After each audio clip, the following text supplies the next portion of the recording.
বগুড়ায় ঠনঠনিয়া বাসস্ট্যান্ডে শাহ ফতে আলী কাউন্টার বন্ধ থাকার প্রতিবাদে শ্রমিকদের মাঝে চরম উত্তেজনা। মোহাম্মদ স্বাধীন খান, বগুড়া জেলা প্রতিনিধি।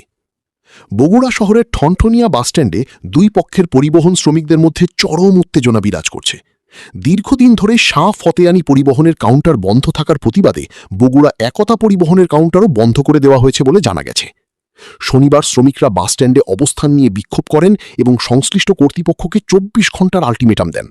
তাদের দাবি, নির্ধারিত সময়ের মধ্যে শাহ ফতে আলী পরিবহনের কাউন্টার পুনরায় চালু করা না হলে আরও কঠোর কর্মসূচি ঘোষণা করা হবে। এই ঘটনায় বাসস্ট্যান্ড এলাকায় উত্তেজনা সৃষ্টি হলেও আইন শৃঙ্খলা পরিস্থিতি স্বাভাবিক রাখতে সংশ্লিষ্টরা নজরদারি চালিয়ে যাচ্ছেন। বিষয়টি নিয়ে পরিবহন মালিক, শ্রমিক নেতা ও প্রশাসনের মধ্যে আলোচনা হতে পারে বলে সংশ্লিষ্ট সূত্র জানিয়েছে। 7 মাস, প্রায় 2 মাস হলো 2 মাস হলো আমাদের কাউন্টার বন্ধ।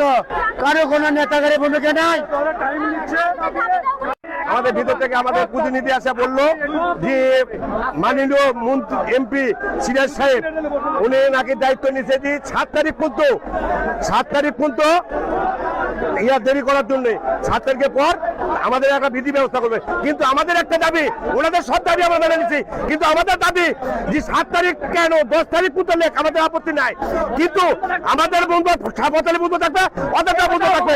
তাছাড়া 30 সেকেন্ডের জন্য কোনো টাইম দেওয়া যাবে না, কোনো টাইম চলবে না, কোনো টাইম চলবে না। এই আমাদের দাবি, আমাদের শ্রমিকের 4000 শ্রমিকের এই দাবি, অন্য কিছু নয়। আমাদের প্রতিনিধি আবার ভিতর গেছে, দেখা যাক কি আছে, রেজাল্ট আসছে, তারপরে আপনাদেরকে আবার জানানো হবে।